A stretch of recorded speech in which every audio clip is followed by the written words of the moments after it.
शास्त्रज्ञं शास्त्रगम्यं च धर्मगम्यं च धार्मिकं निस्संगं सकलाधारं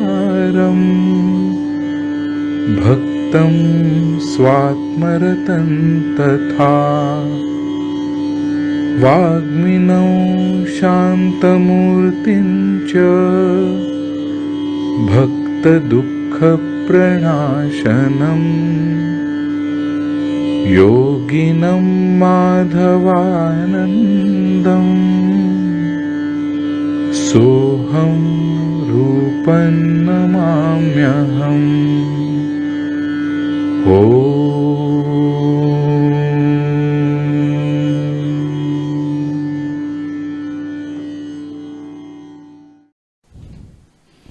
फार विवरण आज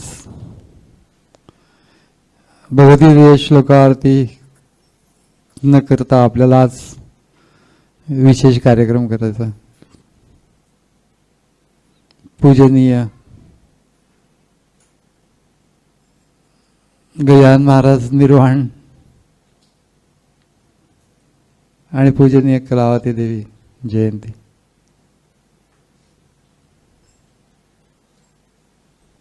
तरी ज्या श्लोकापासून सुरुवात झाली,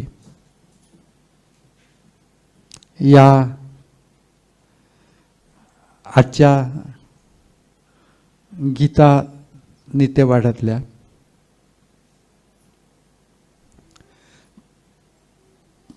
यत प्रवृत्तिर्भूतानां येन सर्वमिदं ततं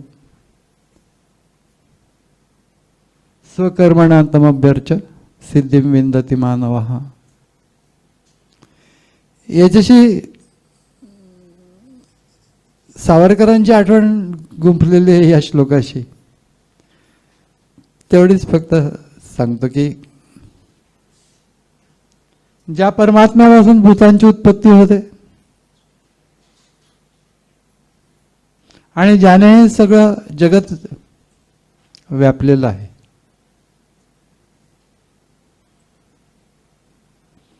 त्या परमेश्वराला आपल्या स्वाभाविक कर्तव्य कर्माद्वारा त्याचं पूजन करून स्वकर्मणा तमभ्यर्च्य हे त्याचं पूजन, म्हणजे भगवंताचं पूजन कर्मे येशू भजावा ज्ञानेश्वर हे सूत्र आहे। कर्माने ईश्वराची पूजा करावी। मग कर्म ही सामान्य गोष्ट नाही, ईश्वराची पूजा करण्याचं साधन आहे। जे काही आपल्या वाट्याला आलं असेल ते कर्म प्राप्त कर्तव्य कर्म। गृहिणी असेल तर गृहिणी मोठीच गोष्ट आहे।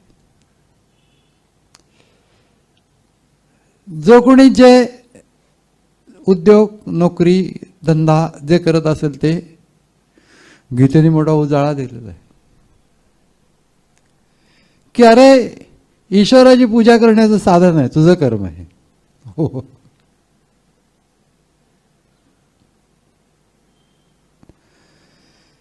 याची आठवण गुंफलेली आहे ती म्हणजे सावरकरांची आहे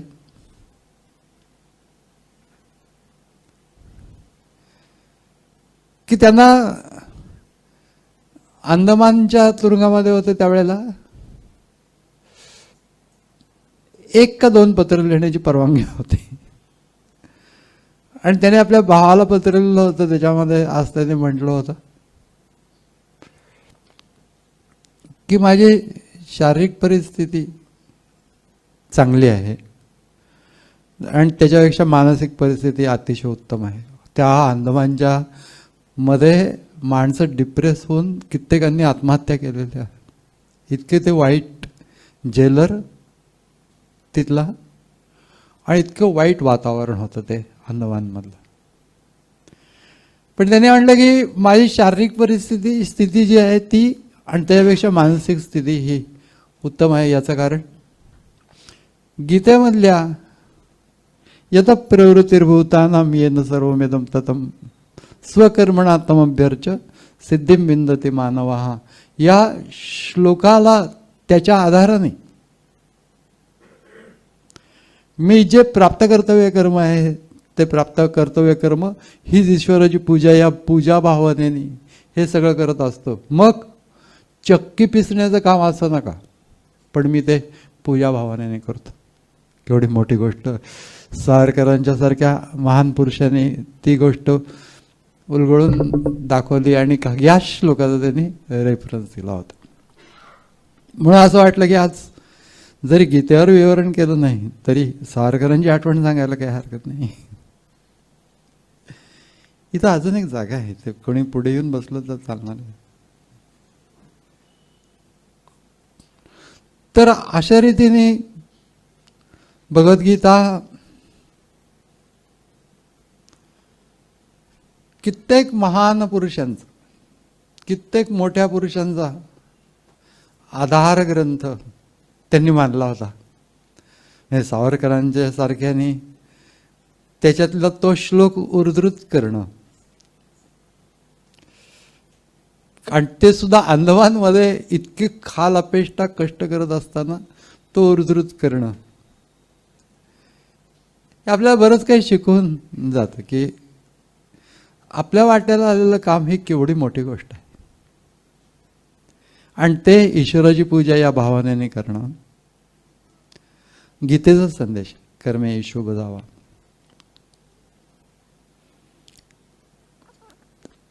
गीतेवरच्या श्लोकाचं विवरण करणं आज उद्देश फारसा नाही आहे याचं कारण, पण त्याच्यावर ते ज्ञानेश्वरीची ओवी सांगितल्याशिवाय राहत नाही. ती ज्ञानेश्वरीची ओवी म्हणजे प्राप्त कर्तव्य कर्माच्या संबंधामध्ये आहे आणि ती या श्लोकावरती आधारित आहे की जे वाट्याला आलेलं कर्म जे आहे ते ईश्वराची पूजा. तया सर्मात्मका ईश्वरा स्वकर्म कुसुमांची वीरा, पूजा केली होय अपारा तोषाला की.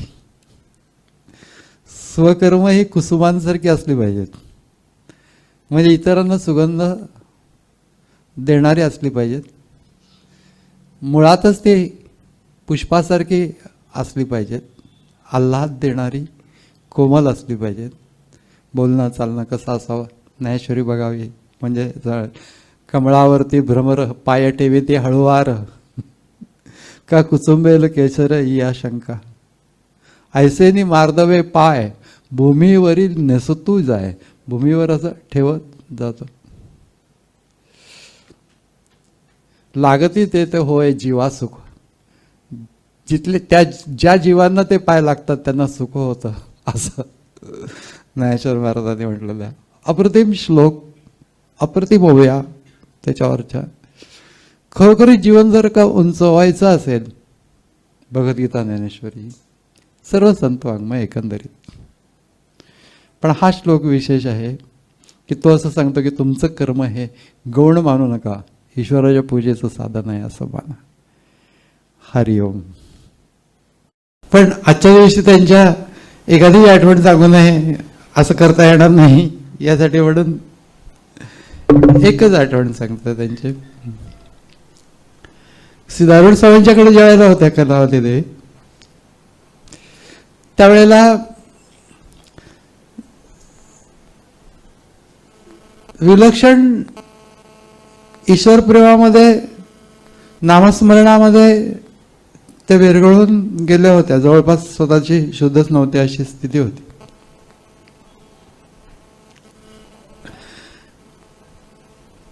आणि एक दिवस प्रसादाचा शिरा करण्याचं त्यांच्याकडे काम दिलं गेलं. तर त्या दिवशी प्रसादाचा शिरा केला आणि त्या स्वामींच्या प्रेमामध्ये आणि नामस्मरणामध्ये रंगून त्यांनी ते प्रसाद शिऱ्याचं केला. आणि सिद्धारूढ स्वामी कुणी काही केलं तरी असं थोडंसं खायचे, पण त्या दिवशी त्यांनी पुरेसा तो प्रसाद घेतला आणि त्याला खूप आवडला तो. तर बाकीच्या बायका असतातच आणि त्यांना हा प्रॉब्लेम असतो की आपल्या गुरूंनी दुसऱ्या कोणाचं कौतुक केलं तर त्याचं विलक्षण कौतुक जे काही केलं त्याच्यामुळे त्या बायकांनी शिरा खाऊन बघितलं तर त्याच्यामध्ये साखरच घातलेली नव्हती. तेव्हा दुसऱ्या दिवशी बायकांनी असं ठरवलं की ज्या अर्थी इतकं कौतुक केलं स्वामींनी आणि त्या शिऱ्यामध्ये साखर घातली नाही याचा अर्थ त्यांना बिन साखरेचा शिरा आवडतो असं म्हणून दुसऱ्या दिवशी एका बाईने शिरा करून मग तो त्याला दिला तर ते म्हणले काय साखरच घातलेली नाही गोड. ते म्हणले अहो तुम्ही काल रुक्माबाईच्या हातचा शिरा खाल्लात आणि इतका आवडीने खाल्लात आणि त्यात साखर नव्हती आणि म्हणून आम्हाला वाटलं की तुम्हाला बिन साखरेचा शिरा आवडतो. ते म्हणले काय आहे की ज्या वेळेला रुक्माबाईने शिरा केला त्यावेळेला ती नामस्मरणामध्ये इतकी दंग होऊन गेलेली होती तिने शिरा केला की तिच्या ईश्वराच्या भक्तिप्रेमाची गोडी त्याच्यामध्ये उतरलेली होती, त्यामुळे मला तो विशेष आवडला. तर तुम्हाला ते तसं करता येत नसलं तर किमान साधी साखर तरी घाला.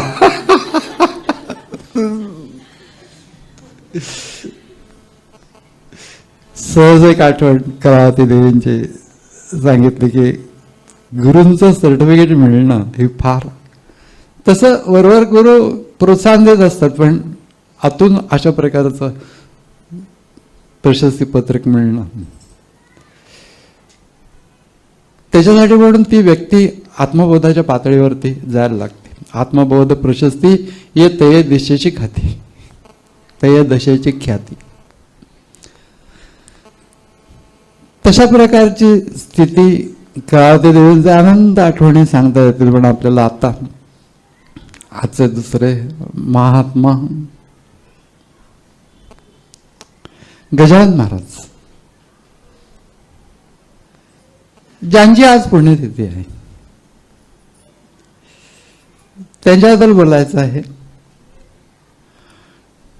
आणि त्यासाठी म्हणून मला माहिती आहे की आपल्याला पुरेशा वेळामध्ये ते सगळं कार्यक्रम पूर्ण करायचं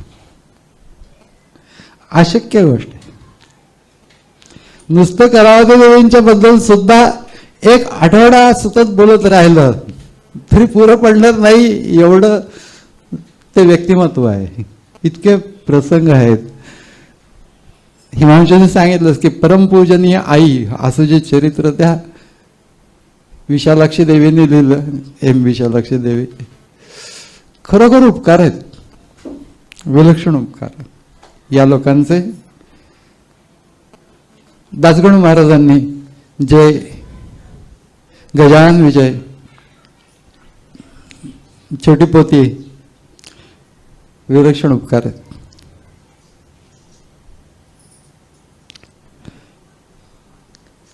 त्या पोथीच्या अनुषंगाने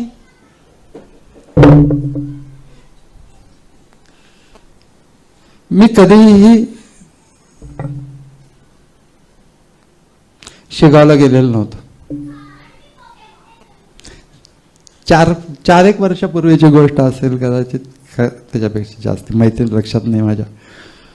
पण मला एकदा अमेरिकेला जाण्याचे दिवस जवळ आलेले होते आणि इतका जोरदार म्हणजे तिथे मला असं कुणीतरी म्हटलं होतं की आल्यानंतर तुम्ही गजानन महाराज या विषयावरती बोलायचं.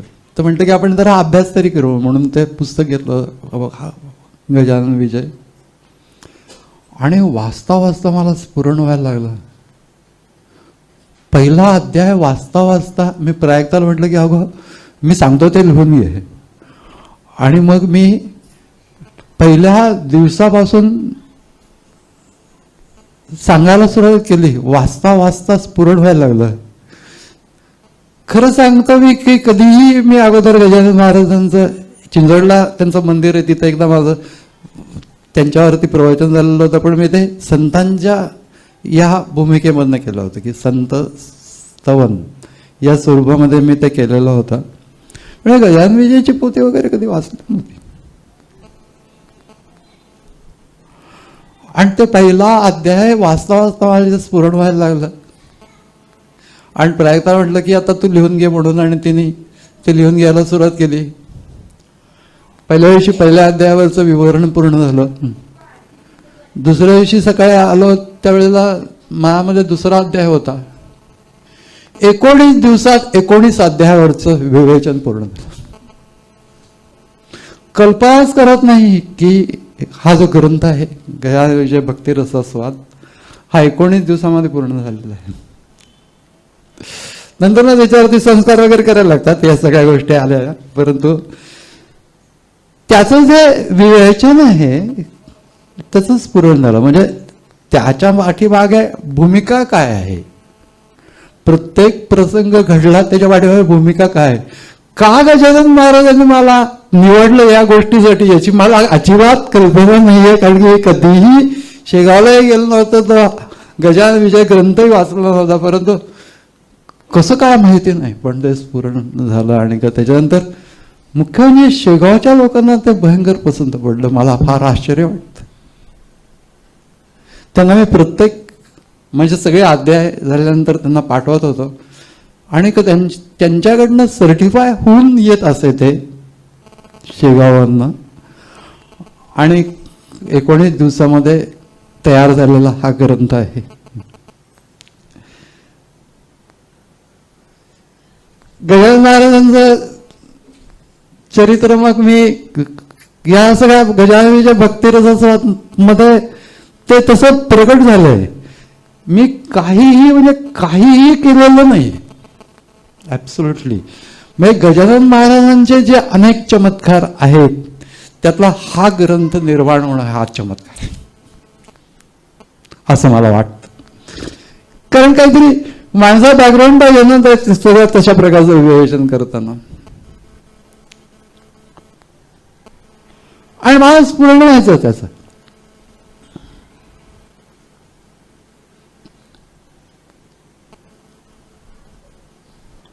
म्हणजे त्या भास्कर पाटलाच्या कोरड्या विहिरीला पाणी लागतं, आणि ते पाणी लागतं हा मोठा चमत्कार. इतक्या वर्ष त्या विहिरीमध्ये पाणी नाही, त्याला एकदम पाणी लागतं हा चमत्कार. पण ते वाचता वाचता मला असं लक्षात आलं की शेतकरी कोरडवाहू जमिनीमध्ये जर का अशा रीतीने विहीर भरून पाणी आलं तर तो तिथे बागायत करेल आणि प्रचंड श्रीमंत होईल. जिथे अत्यंत मुश्किलीने थोडा पाऊस पडतो अशा भागामध्ये, तर ते सगळं ज्या वेळेला विहिरीला पाणी लागल्यानंतर तो भास्कर पाटील सगळं शेत आणि घरदार सोडून महाराजांच्या पाठीमागे गेला. हा त्याच्यापेक्षा मोठा चमत्कार आहे असं मला वाटलं. असं शेतकरी करूच शकणार नाही. याचं कारण विहिरीला पाणी लागणं या चमत्कारापेक्षा भास्कर पाटलाच्या मळामध्ये जे भक्तिभावाचं पाणी निर्माण झालं त्याच्यावर बुडून गेला ती गोष्ट फार मोठा चमत्कार आहे असं मला वाचता वाचता लक्षात आलं. अशा प्रत्येक प्रसंगामध्ये त्यावेळी म्हणजे भूमिका काय आहे महाराजांची असं वाचता वाचता मला लक्षात आलं की एक अवधूत ज्ञानीपुरुष, योगी पुरुष, योगज्ञानी पुरुष महाराजांच्या रूपाने होता. अवधूत योगज्ञानी पुरुष आणि अनेकांनी विलक्षण चरित्र महाराजांचं, विलक्षण चरित्र आहे. आजचा जो दिवस आहे त्याविषयी महाराजांनी दर्डवला, शूर पाहावा रणी, संत पाहावा मरणी असं म्हटलं जातं. तर ऋषीवंशाला देह ठेवला तर आदल्या दिवशी गणपतीची प्रतिष्ठापना झालेली होती आणि महाराज तिथं लोक आले होते महाराजांना भेटायला आणि महाराज असं म्हणलं की उद्या गजाननाला बोलवायला या, उद्या गजाननाला बोलवायला या. लोकांना काही कळलं नाही आणि दुसऱ्या दिवशी अक्षरशः महाराजांनी देह ठेवला गजाननाला बोलवायला. इतकं साधा, इतकं सहज चाललं. प्रत्येक ठिकाणचे महाराज वेगवेगळ्या रूपातले डोळ्यासमोर येत. मी जेव्हा ते लिहित होतो आणि त्याच्यानंतर मग मी अमेरिकेमध्ये गेलो त्यावेळेस सुद्धा मी सगळं त्याच्यावरच वाचत होतो, लिहित होतो, त्याच्यावरती पाहत होतो. म्हणजे ते तर लिहून झालंच होतं, म्हणजे जे विवरण होतं ते, पण त्यात बुडून गेलो होतं. आणि जोपर्यंत तो ग्रंथ निर्माण झाला नाही तोपर्यंत मी महाराजांच्या मध्ये असा बुडून गेल्यासारखं राहिलो होतो. सतत महाराजांचं सान्निध्य अंतःकरणात होतं. जसं काही त्यांनी मला इकडे तिकडे हलूच दिलं नाही. इथंच आता एक विलक्षण अनुभव वर्षभर जवळजवळ मी घेतला की त्याच्यानंतर ते पुस्तक निर्माण झालं, प्रकाशित झालं वगैरे वगैरे. पण त्या गोष्टीकडे मी महाराजांचा चमत्कार या दृष्टीने बघतो, कारण की माझं काहीच कारण नाही आहे ऍक्च्युली. मला काही अभ्यास पण नव्हता किंवा काहीच नव्हतं आणि मी पण असं कोणी मोठा माणूस नाही आहे की ज्याच्यावरती महाराजांनी एवढी कृपा करावी. पण कृपा असं मला जाणवलं. कृपा म्हणजे काय असतं ती गोष्ट मला जाणवली. म्हणजे स्वामींची होती, स्वामी स्वरूपानंदांची किंवा या योग संप्रदायाची प्रचंड कृपा आहे, याच्यात काही वादच नाही. परंतु गजानन महाराजांची कृपा एक मी वेगळ्या पद्धतीने अनुभवली. मला असं वाटलं की ते आज व्यक्त करावं, कारण आज योगायोगाने तो दिवस आहे की ज्यावेळी आपलं युवा केंद्र पण आहे. असं होऊ शकतं याच्यावरती अन्यथा मी विश्वास ठेवला नसता, कारण मी भयंकर रॅशनल माणूस. एका बाजूला प्रचंड योगिक सामर्थ्य, एका बाजूला विलक्षण भक्ती अंतःकरणामध्ये.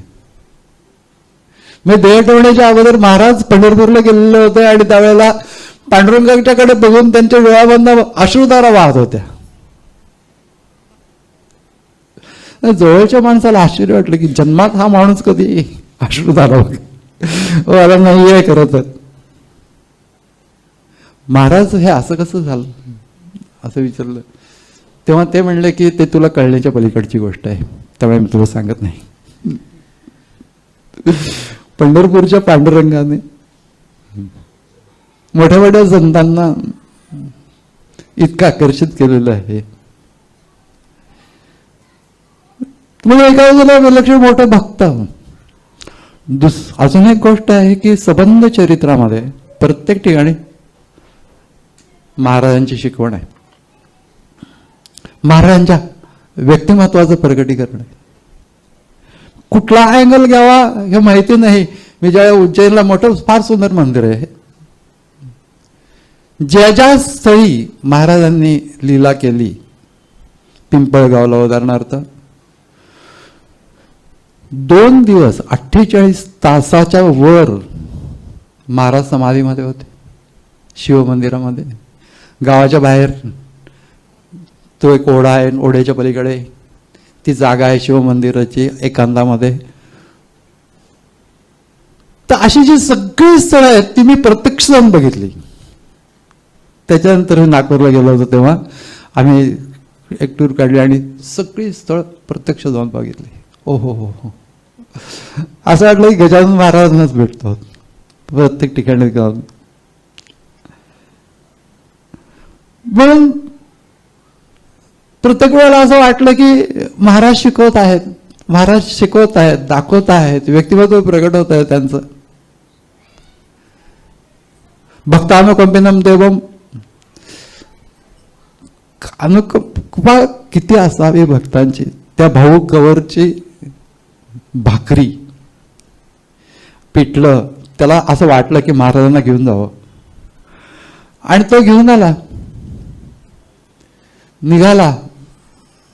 भाऊजवळ अनुकूल नाही अशा प्रकारच्या ह्याच्यामध्ये त्याने फक्त ती म्हणली त्याला की तुम्हाला काय पाहिजे, काहीतरी कासावीस दिसतंय. आणि खरंच त्यांनी सांगितलं की असं असं मला वाटतं की महाराजांना भाकरी पिठलं घेऊन जावं म्हणून.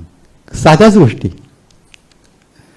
ती लगेच तयार केले आणि तो निघाला तिथनं. पण त्याची ती गाडी चुकली, थांबला तो, आणि थांबल्यानंतर दुसऱ्या गाडीने गेला. तेवढपर्यंत महाराज वाट पाहत थांबलेले होते आणि ती भाकरी पिठलं महाराजांनी ग्रहण केलं. एक तुकडा खायचे. महाराजांचं खाणं असंच होतं की थोडंसं पिठलं, एखादा तुकडा, आणि दिवसेंदिवस काही खायचे नाहीत ते. पण 2 भाकऱ्या खाल्ल्या त्यांनी, महाराजांनी संबंध आयुष्यात एकदाच अशा 2 भाकऱ्या खाल्ल्या असेल त्यांनी, असं मला वाटतं. सहज मला विचार आला की इतकं महाराजांनी एक प्रतिसाद का द्यावा. तर जेव्हापासून महाराजांना भाकरी पिठलं अर्पण करावं असं वाटलं, तेव्हापासून ते अर्पण करेपर्यंत या भाऊ कवरनी तोंडामध्ये पाणी सुद्धा घातलं नव्हतं स्वतःच. नाही तिथं जाऊन एसटी स्टँडवरती काहीतरी खाल्लंय बिल्लंय आरामामध्ये मग गेलंय वगैरे असं नव्हतं. ओढच, त्या ओढ जी होती त्याला भगवंतांनी म्हणजेच महाराजांनी दिलेला प्रतिसाद असं म्हणतात. भक्त असलं पाहिजे. अनुकंपा देवाला येतेच, पण तुम्ही भक्त असलं पाहिजे. आहात का माहिती नाही. म्हणून त्यांच्या आजूबाजूला सगळे जे लोक होते भक्त हृदयाचे होते.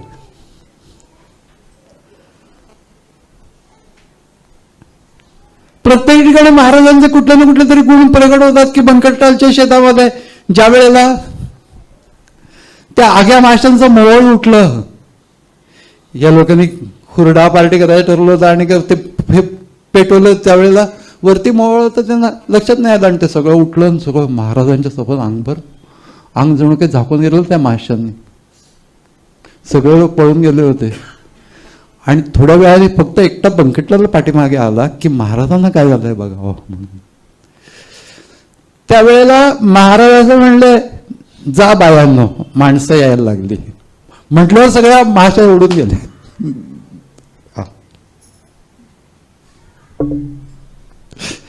सगळे काटे अंगावर उचलले. आणि बंकटलाल काहीतरी व्यवस्था करणार की बाबा आता हे सगळे काटे काढायचे, त्याच्यासाठी म्हणून बोलवायचं कुणाला वगैरे. काही करू नका म्हणले. नुसता ओंकार केला आणि गाठे योगिक सामर्थ्याने बाहेर पडले ओंकाराच्या ह्याच्यामधून. वेगवेगळ्या प्रचंड सामर्थ्य आहे. दुसऱ्या वेळेला व्यक्तिमत्व प्रकट होतं प्रत्येक प्रसंगांच्या मधनं.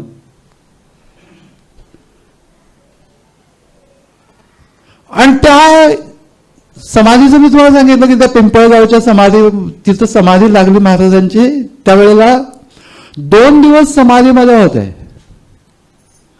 त्याच्यानंतर तिथल्या त्या गावातल्या लोकांनी त्यांना उचललं की याची समाधी भंग झाली पाहिजे याच्यासाठी म्हणून त्यांना उचललं, त्यांची मिरवणूक काढली आणि गावामध्ये आणलं. तरी देखील महाराजांना शुद्ध नाही. वाद्यांच्या गजरामध्ये सुद्धा ते इतक्या खोल समाधीमध्ये होते आणि हळूहळू ती समाधी उतरली. त्यावेळेला भक्त आजूबाजूला ते वाद्यविद्य वाजत होती. अशा वेळेला किती शांतपणा असणं आवश्यक आहे. 48 तास माणूस समाधीमध्ये आहे. तर महाराज अजिबात रागवलेले नव्हते. ही फार आश्चर्याची गोष्ट आहे. आम्ही थोड्या वेळ ध्यानाला बसून कोणी कुटकुट केली तरी देखील आम्हाला इतकं असं वाटतं की काय आपण ध्यानाला बसलो. आणि सखोल सखोल म्हणजे खरी व्यक्ती जर का बघायची असेल, ईश्वर अनुभूती असलेली महाराजांच्या चरित्रामध्ये बघायला.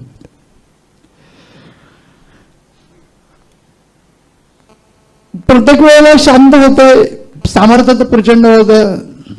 ते पाटील मंडळी पहिल्यांदा खूप त्रास द्यायचे. गण्या गण्या खातोस का, ताककण्या वगैरे असं यांनी म्हटलेलं आहे की त्यांना त्रास द्यायचे त्यावेळेला. पण हे फार सौम्य करून दासगणू महाराजांनी लिहिलेलं असणार. उसाच्या कांडांनी मारलं महाराजांना, शांत होते. थांबा म्हणले आणि ते ऊस हाताने पिळून रस काढला. अशक्य गोष्ट. ऊस हाताने पिळून रस काढून त्यांना दिला. किती सामर्थ्य असलं पाहिजे. तुम्ही बघा एकदा प्रयोग करून. मला असं वाटलं बघावं प्रत्येक वेळेला. खूप छान छान वाङ्मय मी महाराजांचं अर्थ वाचलं, महाराज व्यक्तिमत्व म्हणून वाचलं. त्यांना अत्यंत आवडणारं पद होतं, भोलानाथ दिगंबर बहुदुःख मेरो हरो रे, मीराबाईंचं पद आहे. तर ते त्यांना खूप आवडायचं. गणिगण गणात बोते हे तर म्हणतच असत, पण त्याचा अर्थ जीव हा ब्रह्मरूपच आहे असं दासगणू महाराजांनी नीट अर्थ त्या पोथीमध्ये दिलेला आहे की जीव हा ब्रह्मरूपच. समज, गणी म्हणजे समज, गण गणात बा त्याचं अपभ्रंश होऊन बो ते तू समज असं त्याचा अर्थ झालेला. म्हणजे ते अर्थहीन नाही आहे. जीव ब्रह्मरूपच आहे ही अंतिम अनुभूती आहे.